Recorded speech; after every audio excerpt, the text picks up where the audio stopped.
उसके अगले दिन में फिर कोई अन्य व्यवस्था का स्मरण, फिर किसी पोशाक का स्मरण, फिर ठाकुर जी को कोई भोग पधराया गया उसका स्मरण। इस प्रकार अपनी स्मरण भक्ति में आगे बढ़ना है। एक दिन ऐसा आएगा कि आप स्मरण भक्ति में प्रवेश करेंगे और कितने घंटे बीत जाएंगे, कौन आकर के आपसे क्या कह गया, क्या बोल गया, आपसे क्या सुना गया, आपको पता भी नहीं चलेगा। आपके तन पर उसका प्रभाव होगा जो आप स्मरण कर रहे हो, जो आपकी स्मृति में चल रहा है। ये स्मरण भक्ति है। स्मरण भक्ति के लिए सबसे ज्यादा आवश्यक है नित्य लीलाओं का चिंतन, नित्य लीलाओं का श्रवण।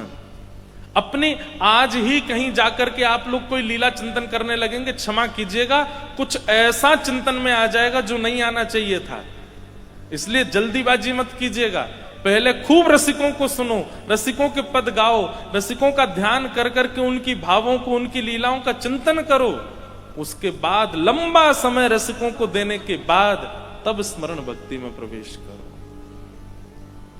स्मरण करो, स्मरण करके जैसा आप चिंतन करोगे वैसा ठाकुर जी भाव प्रकट करेंगे। अब स्मरण भक्ति में परहेज क्या है? सबसे बड़ा परहेज वैष्णव अपराध नहीं। कोई तिलक धारण करे है, किसी ने कंठी में पहनी है तुलसी माला, हाथ में नाम जप माला है, उसकी वेशभूषा में धोती है, बगलबंदी है, पटक, किसी भी रूप से वो ठाकुर जी के भेष में है, तो भी उसका अपराध नहीं करना है। ये सबसे बड़ी बाधा है स्मरण भक्ति में। परहेज किसका करना है? कैसा भी कोई वैष्णव सामने आ जाए उसके प्रति आपको भाव ही रखना है। हम कह रहे हैं कि वो आपके सामने ऐसा कुछ कर दे जो आप बर्दाश्त ही नहीं कर सकते, तो भी उसकी एक स्थिति ऐसी है, तिलक आदि कुछ भी उसने धारण किया। सीता जी को नहीं पता था कि रावण रूप बदल करके आया है, जानती थी। वो जगदम्बा है, पराम्बा है, वो सब जानती हैं। जो राम जी धनुष भंजन करने के बाद सीता जी की ओर चल रहे हैं तो पैरों में उनको पुष्प चुभ रहे हैं, ये तक अनुभव कर लेती हैं सीता जी। क्या उनको ये पता नहीं चला कि ये रावण है जो संत वेश धारण करके आया है? वे जानती थी, केवल इसलिए कुछ नहीं कहा और चल दी क्योंकि भेष संत का धारण किया, वे भेष वैष्णव का धारण किया। भक्तमाल जी में तो कहा जाता है कि भैया भक्त भेष, वैष्णव भेषधारी चाहे जैसे हो फिर भी उनका सम्मान करो। स्मरण भक्ति में परहेज यही है कि आप अपने मन में किसी वैष्णव के प्रति दोष प्रकट मत करो, क्योंकि अगर दोष प्रकट हुआ तो दोष प्रकट होती स्मरण भक्ति से निकुंज आ जाएगी। स्मरण भक्ति में जैसा जैसा विचार करोगे सब आ जाएगा आपके स्मरण भक्ति में, ठाकुर जी नहीं आएंगे। अच्छा, इसमें एक बात आती है मन में कि कोई व्यक्ति अगर स्वभाव व्यवहार से उचित नहीं है, केवल पोशाक वैष्णवों की धारण करता है, तो उसके प्रति हम भाव रखते हैं। इससे तो ठाकुर जी को भी बुरा लगता होगा ना कि भाई वो केवल आडंबर कर रहा है फिर भी तुम उसके प्रति भाव रखते हो। ठाकुर जी पर निर्णय छोड़ दीजिए, ठाकुर जी निर्णय करेंगे उसका। आप निर्णय मत कीजिए कि वो उचित है कि नहीं है। आप तो उसके समीप जाओ, आप तो उसको वंदन करो, वैष्णव अपराध नहीं। हमारे वृंदावन में एक महापुरुष रोज चिंतन करते थे ठाकुर जी का, निकुंज का। एक दिन निकुंज का चिंतन कर रहे थे और निकुंज में उन्होंने क्या देखा कि किशोरी जी ठाकुर जी के साथ में वन में विहार कर रही थी और तभी किशोरी जी की दृष्टि पड़ी, एक सुंदर फल लगा है, पुष्प लगे हैं एक वृक्ष के ऊपर, और किशोरी जी जाकर के उछल उछल करके वो पुष्प तोड़ने का प्रयास कर रही हैं, लेकिन नहीं पहुंच पा रही वहां तक। श्याम सुंदर दूर खड़े खड़े देख रहे थे। किशोरी जी बोली, देखते ही रहोगे दूर खड़े खड़े, यूं ना है कि नेक आए करके या कुछ नेक दाल को झुकाए दो, मैंने पुष्प ले लूं, फल ले लूं, बस दूर खड़े खड़े दतुइयां दिखा रहे हो अपनी। ठाकुर जी बोले, नहीं हम देख रहे कि नेकात तुम प्रयास करके देख लो श्यामा जी, फिर मैं आऊं। बोले मोते ना हेरो, आओ जल्दी आकू, दो मुंह को ये पुष्प चाहिए, अपने केशन में सजाऊंगी, और फल चाहिए पाऊंगी। ठाकुर जी बोले मैं आऊं। इतने में ठाकुर जी आए और ठाकुर जी ने डाल पकड़ करके नीचे झुकाए दे, लो श्यामाजू तोड़ लो पुष्प। किशोरी जी उसमें से पुष्प तोड़न लगी, फल जैसे तोड़न लगी तो फल इतना भारी है कि वो आ नहीं रहे हो। तो ठाकुर जी बोले ऐसे नहीं, डाल पकड़ करके फल तोड़ो।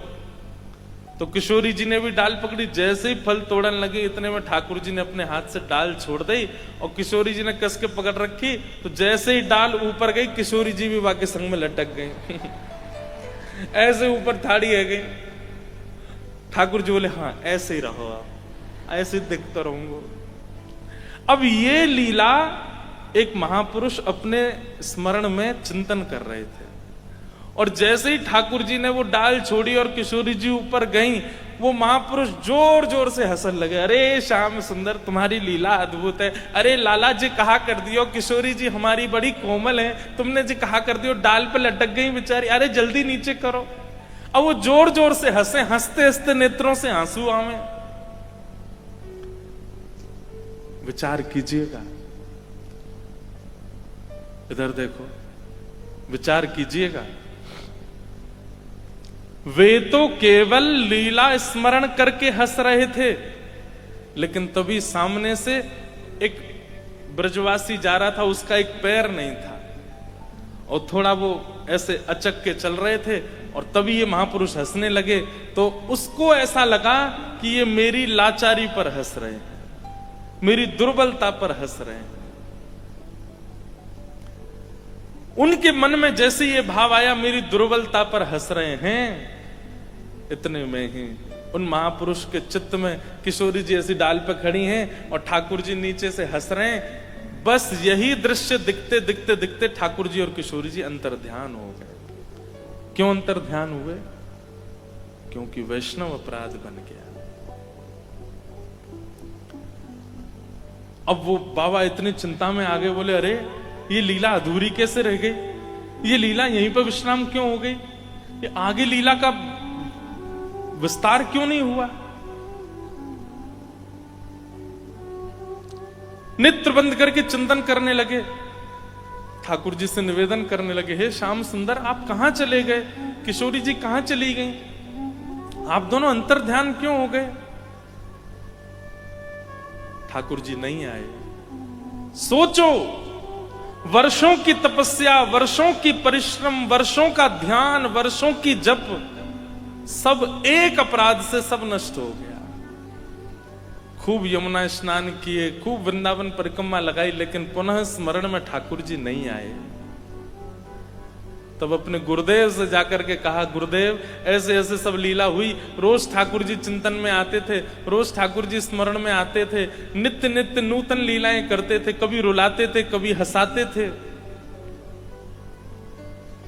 लेकिन पतो ना कहा भयो ऐसो, परसों ऐसी लीला है रही, मैं जोर जोर ते हंस रहे हो, पतो ना मेरी हंसी ते बुरो मान गए कि कहा है गए, ठाकुर जी अंतर ध्यान है गए, अब मुंह को लीला दिख नहीं रही है। गुरुदेव ने तुरंत पूछा, बोले जब ठाकुर जी अंतर ध्यान हुए तो तुमने नेत्र खोल के देखा? बोले हाँ मेरे नेत्र खुल गए थे। बाहर क्या दिखा? बोले गुरुदेव कुछ नहीं, मैं बैठा था बस यही, और कुछ नहीं। बोले कोई व्यक्ति दिखा आसपास? तभी उन्होंने ध्यान से चिंतन करे, हाँ गुरुदेव एक व्यक्ति था, उसके एक पैर नहीं थे, वो लाचार थे, थोड़े से जा रहे थे आगे, थोड़ा लंगड़ा रहे थे।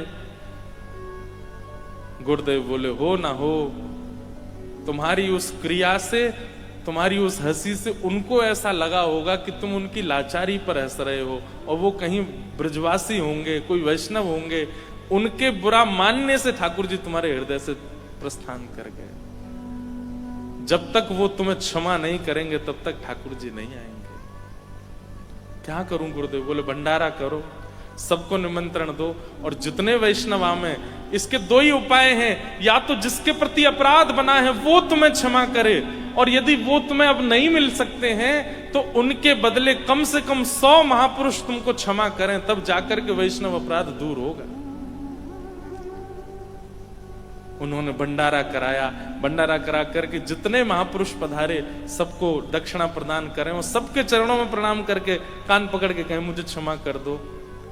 और जैसे ही वो कहें क्षमा कर दो तो महापुरुष, अरे तुमने कुछ किया ही नहीं, क्षमा क्यों मांगते हो, इधर आओ। सब लोग अपने हृदय से लगाम में उनको क्षमा करते गए। जब 100 वैष्णवों को प्रणाम करके क्षमा मांगी और क्षमा मांग करके गुरुदेव को जाके कहा कि मैंने भंडारा किया, सबसे क्षमा मांगी, बोले अब जाओ यमुना स्नान करो, ब्रजरज लगाओ, नेत्र बंद करके देखो ठाकुर जी दिखते हैं कि नहीं। जैसे ही जाकर के स्नान करके रज लगा के ध्यान में बैठे, तुरंत क्या लीला प्रकट हुई कि ठाकुर जी नीचे खड़े खड़े हंस रहे हैं और किशोरी जी ऐसे डाल पर खड़ी हैं। पुनः वही लीला वहीं से प्रकट हो गई। अनुनय विनय करने लगे, हे ठाकुर जी किशोरी जी को नीचे बुलाओ। किशोरी जी बोले एक बार नीचे उतारो तुम्हें बताऊंगी मैं। जैसे ही ठाकुर जी ने किशोरी जी नीचे उतारी, अब यहां तो ठाकुर जी दाल पकड़ के नीचे कर रहे थे, किशोरी जी ने देखी दोनों हाथ इनके व्यस्त हैं, इतने में ही यहां कमर में बंधी वही वंशी निकाल करके किशोरी जी भाज गई वहां से। अब ठाकुर जी पीछे पीछे डोल रहे, हे श्यामाजू मेरी वंशी दे दो, हे किशोरी जी मेरी वंशी दे दो। या वंशी मोरे प्राण बसत हैं, या वंशी मोरे प्राण बसत है, सो वंशी गई चोरी, सो वंशी गई चोरी। अब राधे रानी दे डारो वंशी मोरी, अब राधे रानी दे डारो वंशी मोरी। आहा, वो महापुरुष इतने प्रसन्न हो गए कि अब मेरे चिंतन में पुनः ठाकुर जी आ गए। तब से उन्होंने नियम बना लिया, वो इतने एकांत में बैठ करके भजन करने लगे कि कहीं मानसी में वो हंस भी रहे हो तो सामने से कोई देख ना ले वे, और कहीं ये ना विचार कर ले कि मुझ पे हंस रहे हैं। क्यों? क्योंकि वैष्णव अपराध एकमात्र ऐसा है जिसके कारण आपकी भक्ति की क्षति होती है, आपके भाव की क्षति होती है, आपकी स्मृति की स्मरण की क्षति होती है। पहले आप कथा सुनते थे बहुत मन लगता था, लेकिन आजकल आपको नींद आने लग जाती है। इसका मतलब क्या है? कोई वैष्णव अपराध बना हुआ है आपसे।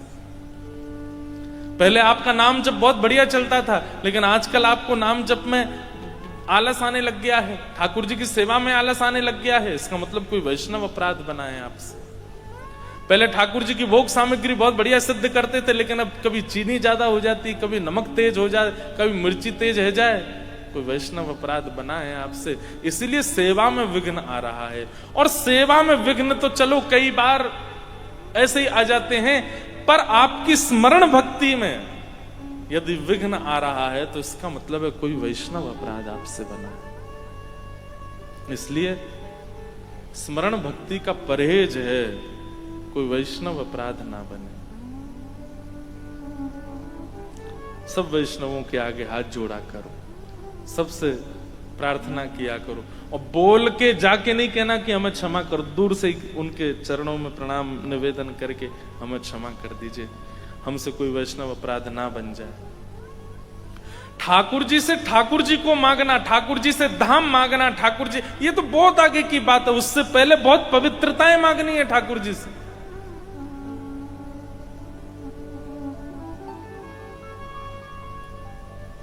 ऐसे भाव। तो स्मरण भक्ति में परहेज क्या है? कोई वैष्णव अपराध ना बने। स्मरण भक्ति में दूसरा परहेज अन्न की शुद्धि, क्योंकि जैसा खाओ अन्न वैसा होवे, और मन ही शुद्ध नहीं होगा तो स्मरण कैसे शुद्ध होगा? इसलिए अन्न की शुद्धि। केवल वो पाना है जो ठाकुर जी को भोग लगता है, जो ठाकुर जी को निवेदित नहीं हो सकता उसका आस्वादन नहीं करना है। हमारे ब्रज में एक संत थे, भोजन के बड़े शौकीन थे। जब अपने गुरुदेव से दीक्षा ली उन्होंने, तो गुरुदेव से कहा, गुरुदेव मुझे कुछ आज्ञा दे दो, तो गुरु जी ने भी ऐसी आज्ञा दी। बोले क्या? बोले केवल रोटी मठा से पाओगे आज के बाद, वो भी भिक्षा लेके। संत के तो हाथ पांव, वो जो नए नए संत बने थे हाथ पांव कांप गए उनके। बोले गुरुजी और जो चाहो कह दो, भोजन का तो कम से कम ये बोल दो कि बढ़िया पाया करूं मैं, बढ़िया पनीर की सब्जी बने, गड्ढे की सब्जी बने, मिर्ची बड़ा बने। जोधपुर का मिर्ची बड़ा।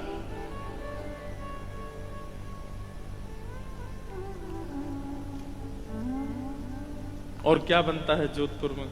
है समोसा। समोसा भी प्रसिद्ध है। मारवाड़ी, देखो महाराज जी कितने चटोरे आते हैं कथा में। एक से एक जानकार हैं सबरे। एक बात कहें, बारात में सजने की सबसे ज्यादा छूट दो ही को होती है, दुल्हा और दुल्हन को। अब बेचारी दुल्हन का तो मेकअप है 500 रुपए वाला, और जो उसके संग में सखियां खड़ी हैं वो 5-5 हजार का मेकअप करवा लें, तो ये तो अत्याचार है ना बेचारी के ऊपर। आपको प्रयास करना चाहिए कि आपकी अचकन, आपका स्वरूप दुल्हा से तो कम ही हो। कई बार ऐसा होता है कि दुल्हा बेचारा घोड़ी पे बैठा है, पर नीचे बारातियों में ही कोई इतनी जोर की शेरवानी पहन के आता, सब उसी को देखते रहते हैं। बोले दुल्हा तो नीचे डोल रहा है। एक बार महाराज जी, बताने वाली बात तो नहीं है, हमारी खुद की सबसे छोटी बहन, तीसरी वाली बहन जो है, उनके ब्याह में एक हमारे पिताजी के श्रोता हैं, पीछे पड़ गए। बोले महाराज जी की तो ड्रेस मैं बनाऊंगा मेरी। हमने कि भाई ऐसी कुर्ता धोती पहन लेंगे, हमको क्या है। बोले नहीं नहीं महाराज जी मैं बना के लाऊंगा। वो महाराज जी ऐसी अचकन बना के लाए कि हमारे जीजा जी फेल हमारे आगे। अब मैं पहन के जैसे ही निकला अपने कक्ष से बाहर, हमारी माता जी कहे लाला जी कहा कर रहा है तू है? बेचारे दुल्हे राजा की इतनी ज्यादा कढ़ाई नहीं है कुर्ता में जितना तू पहन के घूम रहा है। मैंने कि एक बार राउंड तो मार के आऊंगा मैं सब जगह। और तो और दुल्हा ही बोल पड़े, बोले भैया जाते बढ़िया तू मेरी पहन मुझे अपनी दे दे। ये बात हम क्यों कह रहे हैं? चाहे रस का सुख हो, चाहे श्रृंगार का सुख हो, उसका अधिकार तो प्रिया प्रियतम को ही है। उसका अधिकार तो ठाकुर जी को है। उनका जितना हो सके सुंदर सुंदर प्रसाद बनाओ, सुंदर सुंदर उनका श्रृंगार करो, सुंदर से सुंदर उनका आवरण बनाओ, सुंदर से और फिर उस प्रसादी को अपने ऊपर धारण करो, उस प्रसादी को अपने ऊपर ले लो। जो भोग ठाकुर जी ने आरोगा उसको पालो। जैसे श्रृंगार किया हमारे महाराज जी, श्रृंगार कर देते हैं, ठाकुर जी की प्रसादी अपने ऊपर धारण कर लो, वो तो ठीक है। पर कई लोग तो ठाकुर जी को भोग नहीं लग सकता वो भी पा रहे हैं, ठाकुर जी को जो श्रृंगार नहीं हो सकता वैसा श्रृंगार कर रहे हैं। ठाकुर जी को जो वस्त्र आभूषण जितने अच्छे ठाकुर जी को नहीं धराए उतने अच्छे स्वयं पहन के घूम रहे हैं। ये तो फिर ये भक्त का स्वरूप नहीं है। भक्त तो अपने ठाकुर जी को सजा धजा के खिला पिला के मस्त रखता है, स्वयं उनकी प्रसादी ग्रहण करता है। तो स्मरण भक्ति का दूसरा परहेज है अन्न की शुद्धि। वही पाना है जो ठाकुर जी को निवेदित हो सकता है, और जो ठाकुर जी को निवेदित नहीं हो सकता, ठाकुर जी को प्रसादी जिसकी नहीं हुई है, वो सेवन करने का अधिकार आपको नहीं है। यदि आप उसको करेंगे तो माफ कीजिएगा, श्रवण भक्ति, कीर्तन भक्ति, बाकी भक्ति आपकी पुष्ट होंगी, पर स्मरण भक्ति में आप निपुण नहीं हो पाओगे। स्मरण भक्ति की निपुणता के लिए तो अन्न की शुद्धि, वाचो वेगम, अपनी जीव पर थोड़ा सा लगाम लगाइए। और दूसरी बात, जो ठाकुर जी को निवेदित करते हैं हम वस्तु, ठाकुर जी को निवेदित करने से पहले वो वस्तु है, सामग्री है, पर निवेदित करने के बाद वो प्रसाद है। उसके प्रति वो सामग्री बुद्धि नहीं होनी चाहिए कि ये बेसन का लड़ुआ बहुत बढ़िया है, ये मिर्ची बड़ा बहुत अच्छा है, पराठा बहुत अच्छा है। नहीं, वो प्रसाद है। उसके प्रति अन्न और अन्य सामग्री की बुद्धि नहीं होनी चाहिए। इतनी सावधानी रखेंगे तब मन शुद्ध होगा और तब मन में स्मरण भक्ति प्रकट होगी।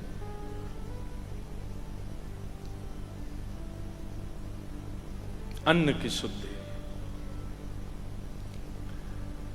अन्न की शुद्धि और वैष्णव अपराध, ये दो परहेज हैं स्मरण भक्ति में। अगर ये दो किए जाएं तो निपुणता है। अब तीसरी बात, स्मरण भक्ति के आचार्य प्रहलाद जी, स्मरण भक्ति के परहेज, वैष्णव अपराध और अन्न की शुद्धि, वैष्णव अपराध से बचना और अन्न की शुद्धि रखना। अब स्मरण भक्ति के ठाकुर कौन है? बहुत रात भर विचार किया महाराज जी कि स्मरण भक्ति के ठाकुर कौन से हैं, स्मरण भक्ति के ठाकुर जी कौन से हैं, परंतु मन में विचार आया स्मरण भक्ति के ठाकुर नहीं है, ठकुरानी है। स्मरण भक्ति की तो ठकुरानी है हमारी किशोरी जी, हमारी लाडली जी, हमारी राधा रानी। हे सुन राधिका दुलारी, सुन राधिका दुलारी, तेरे द्वार का भिकारी, द्वार का भिकारी, तेरे श्याम का पुजारी, पीड़ा है हमारी, हमें श्याम ना मिला, हमें श्याम ना मिला। हम सोचते थे कान्हा कहीं कुंजन में होगा, सोचते हैं कान्हा कहीं कुंजन में होगा। हो अभी तो मिलन का हमने सुख नहीं भोगा, अभी तो मिलन का हमने सुख नहीं भोगा। सुन के प्रेम की परिभाषा, सुन के प्रेम की परिभाषा मन में बंधी थी जो आशा, मन में बंधी थी जो आशा, आशा हुई रे निराशा, झूठी दे गया दिलासा, श्याम ना मिला हमें, श्याम ना मिला हमें श्याम ना मिला, हमें श्याम ना मिला। भैया, श्रवण भक्ति के ठाकुर जी महाप्रभु जगन्नाथ, कीर्तन भक्ति के ठाकुर जी श्री पंढरीनाथ, पर स्मरण भक्ति के ठाकुर नहीं, ठकुरानी है हमारी किशोरी जी, हमारी राधा रानी। आपसे साधन ना बने, आपसे परहेज ना हो, आपकी स्मरण भक्ति को आप पुष्ट करने की इच्छा रखते हो तो किशोरी जी की शरण ग्रहण कर लो। हमारी किशोरी जी, भैया ये बात मेरे मन में कैसे आई? मैं मनगढ़ंत बात नहीं कह रहा हूं, ये बात मेरे मन में आई क्योंकि जब महाराष्ट्र के मध्य से ठाकुर जी अंतर ध्यान हो गए तो गोपियां भी किशोरी जी की शरण में गई और वहां किशोरी जी की शरण में जाके किशोरी जी ने जो स्मरण प्रकट करवाया है गोपियों के चित्त में, वही गोपी गीत बन करके प्रकट हुआ, जिस गोपी गीत ने ठाकुर जी को प्रकट कर दिया।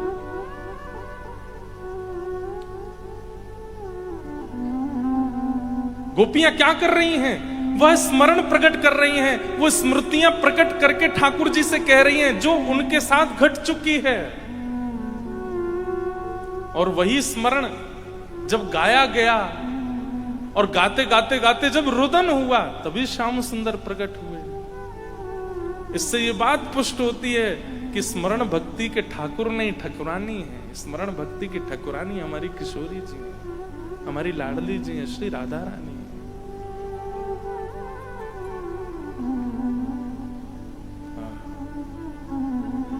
जयति तेऽधिकम् जन्मना व्रजः शयत इन्दिरा सस्वतत्र दैतदृश्यता दीक्षुतावक स्त्वधृता सब स्वां विचिन्वते। अरे किशोरी जी का तो स्मरण ऐसा है कि जब उद्धव गए वृंदावन और सब गोपियां अपने अपने स्वप्न बता रही थी राधा रानी को, हे किशोरी जी, श्याम सुंदर जब ते वृंदावन ते गए हैं तब ते हमारे स्वप्न में कोई गोपी के पीछे पीछे दौड़ते नजर आमे, कोई गोपी की मटकी उठाते नजर आमे, कोई गोपी के घर माखन चोरी करते नजर आमे, कोई गोपी को श्रृंगार करते नजर आमे। सब गोपियां अपना स्वप्न बता रही हैं कि हमारे रात्रि स्वप्न में ठाकुर जी ऐसे आते हैं।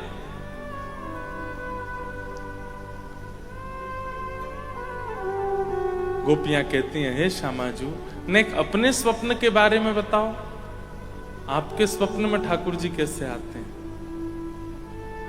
किशोरी जी प्रसन्न होकर के और थोड़े मंद मंद मुस्काते हुए कहते हैं, अरे तुम सबरी गोपी कितनी भाग्यशाली हो कि तुम सबके स्वप्न में श्री कृष्ण आवे।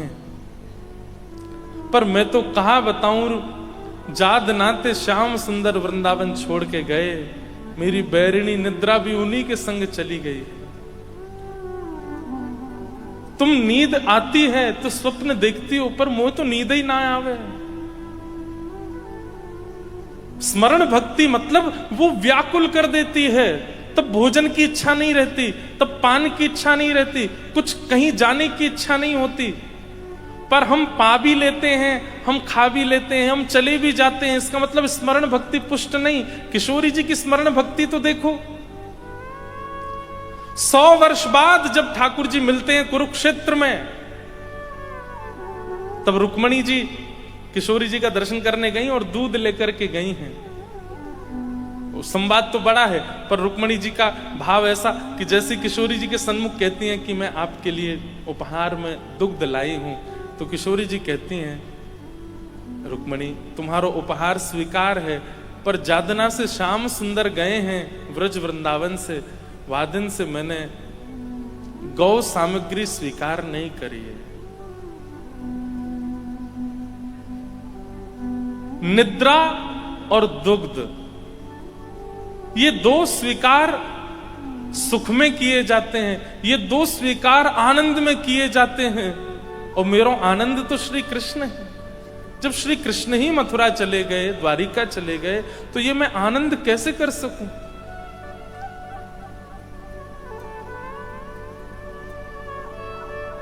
तभी रुक्मणी जी कहती हैं, हे किशोरी जी, ये दूध स्वयं द्वारिकाधीश ने आपके लिए भेजा है। जैसे ही सुनती हैं ठाकुर जी ने भेजा, तुरंत पात्र ले लेती हैं, मुख से लगा करके संपूर्ण दुग्ध का पान, आज 100 वर्ष बाद दुग्ध पान करती हैं, ठाकुर जी ने भेजा। और दूसरा प्रसंग आता है कि जब श्याम सुंदर मिलने के लिए आए ठाकुर जी से,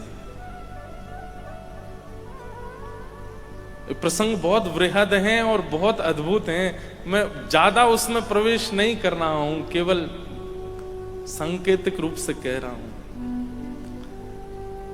जैसे ही ठाकुर जी आते हैं ना किशोरी जी के शिविर में कुरुक्षेत्र में, तो यहां किशोरी जी बैठी हैं सब सखियों के साथ।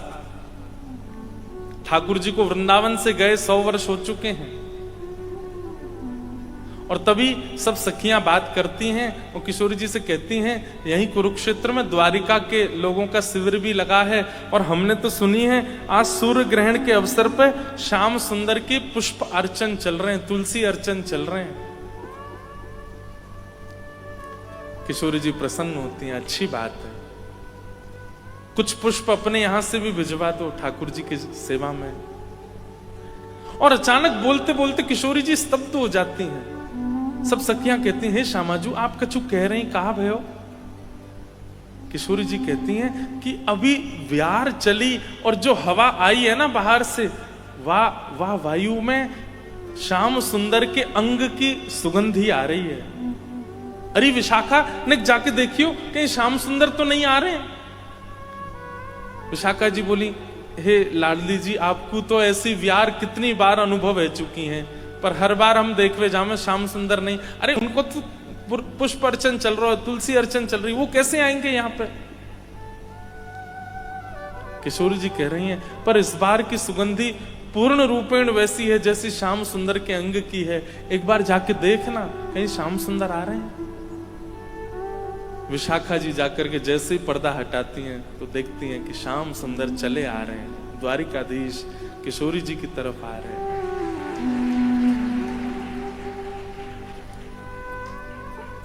जैसे ही सन्मुख पधारे, किशोरी जी ने नेत्र नीचे कर लिए। सब सखियां स्तब्ध हो गई, अब क्या करें, क्या व्यवहार प्रकट करें, कैसे बोलें, क्या कुछ समझ नहीं पा रही हैं कोई भी।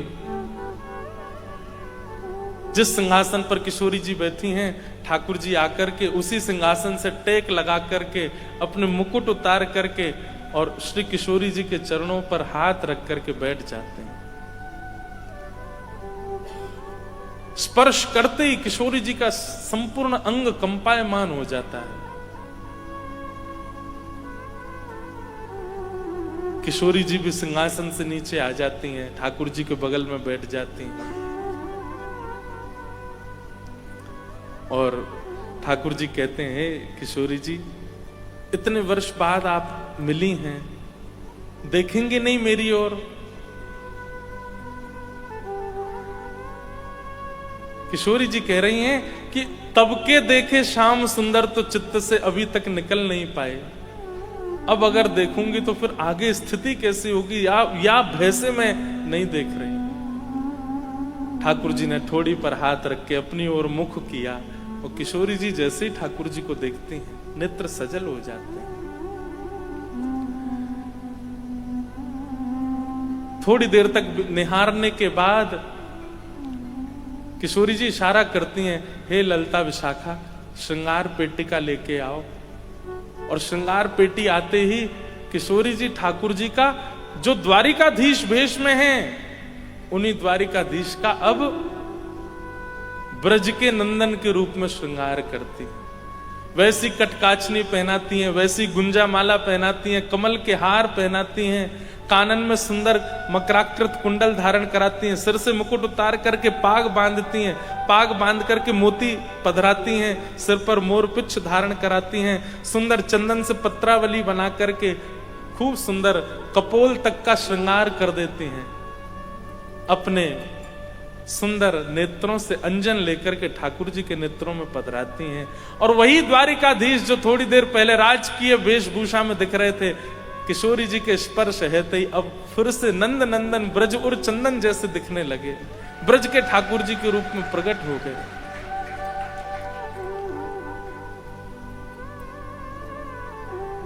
हो तो दासी नित्य तिहारी, हो तो दासी नित्य तिहारी। हमारे भाई जी महाराज षोडश गीत में किशोरी जी का भाव उद्गार प्रकट करते हैं ठाकुर जी के लिए। प्राणनाथ जीवन धन मेरे, प्राणनाथ जीवन धन मेरे, प्राणनाथ जीवन धन मेरे, प्राणनाथ जीवन धन मेरे, हो तुम पे मैं बलिहारी, हो तुम पे बलिहारी, हो तो दासी नित्य तिहारी, हो तो दासी नित्य तिहारी। और ठाकुर जी का श्रृंगार किया किशोरी जी ने, और श्रृंगार करके केवल अष्ट सखियां हैं, किशोरी जी हैं, और ठाकुर जी के साथ श्री लाडली जी रास विहार करते हैं। 100 वर्ष बाद रास विहार हो रहा है। बंधुओं, निभृत निकुंज की चर्चाएं अलग हैं, निकुंज की चर्चाएं अलग हैं, कुंज की चर्चाएं अलग हैं।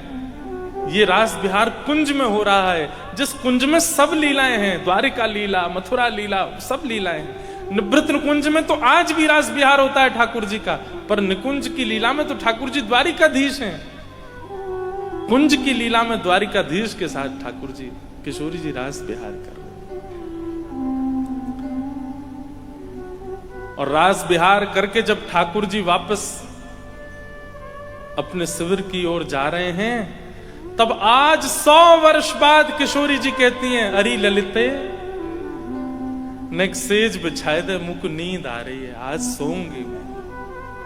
100 वर्षों से सोई नहीं है किशोरी जी, और आज अपनी शयन शैया पर पौड़ जाती हैं, और पौड़ करके मानो जैसे इतने वर्षों की निद्रा, आज तृप्ति का अनुभव तो हो नहीं सकता, पर वो किंचित तृप्ति जो है उससे निद्रा आज इतने, अरे स्मरण, ऐसा स्मरण कौन करता होगा जैसा हमारी किशोरी जी का। इसलिए मैं कहता हूं कि ठाकुर सब भक्ति के हैं, पर स्मरण भक्ति की तो ठाकुरानी है, श्री राधा रानी। यहां स्थिति ये हो गई कि ठाकुर जी जैसे लौट करके गए द्वारिका के शिविर में, गए तो थे राजकीय वेशभूषा में, लेकिन लौट के आए श्याम सुंदर बन के। महाराज, आज तक रुक्मणी आदियों ने ठाकुर जी का राजाधिराज स्वरूप देखा था, लेकिन आज जैसे ही ब्रज के लाला को स्वरूप देखो है, आज रुक्मणी जी समझ गई कि ब्रज की गोपियां और श्री किशोरी जी क्यों ब्रज के श्री ठाकुर जी का स्वरूप बरहा पीड़म नटवर वपु कर्णयो कर्णकारम विव्रत वासः कनक कपिसम वैजयंतीम च मालाम, उस स्वरूप पर इतनी आसक्ति क्यों है सबकी, आज देख लिया किशोरी जी। रुक्मणी जी ने वो दर्शन किया। ऐसी हमारी श्यामा जो, हमारी लाडली जो निवृत्त निकुंज में तो एक क्षण के लिए भी ठाकुर जी से दूर नहीं होती, निकुंज में भी दूर नहीं होती, पर कुंज में तो जगत लीला है ना, उस जगत लीला में तो द्वारिका जाते हैं ठाकुर जी, मथुरा जाते हैं, और ये वियोग संयोग की स्थिति बनती है। तो वहां स्मरण भक्ति की ठाकुरानी है हमारी किशोरी जी, हमारी लाडली जी। इसलिए भैया, स्मरण भक्ति यदि पुष्ट करनी है,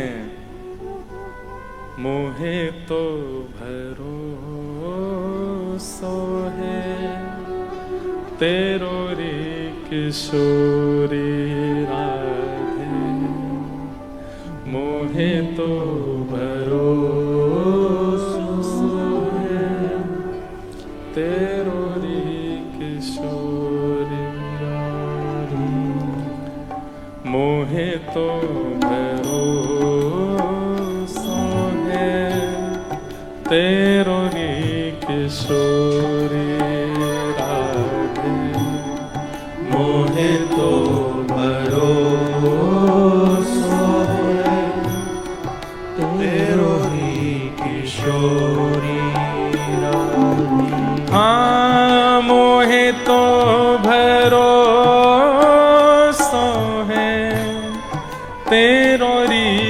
किशोरी राधे मोहे तो भरोसो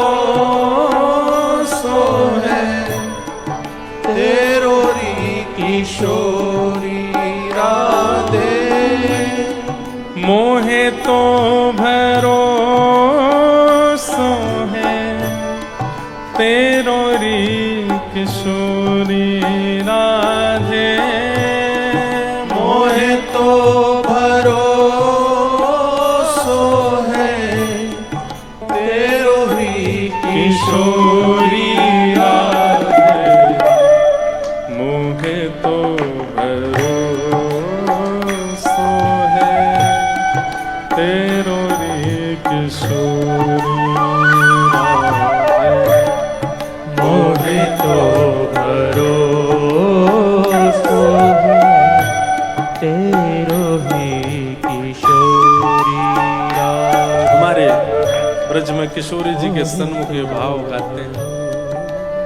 मुक्ति भुक्ति ना मांगत के बल मुक्ति भुक्ति ना मांगत के। हे श्यामा जी, हमें मुक्ति भुक्ति नवनिधि आदि ये सब नहीं चाहिए, केवल एक बात चाहिए और आप वो पूरी कर सकती हैं। क्या? अपनो जान संभालो किशोरी राधे अपनो जान संभालो किशोरी राधे अपनो जान संभालो किशोरी राधे अपनो जान संभालो किशोरी राधे मुझे तो भरोसा है तेरो रे किशोरी राधे मुझे तो भरोसो है तेरो ही किशोरी और राधे। साधन हीन दीन में राधे साधन हीन दीन मेरा साधन हीन दीन में राधे साधन हीन दीन मेरा तुम करुणामयी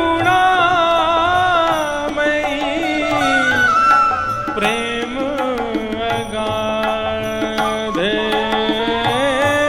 तुम करुणामयी प्रेम अगाधे ओ तुम करुणामयी प्रेम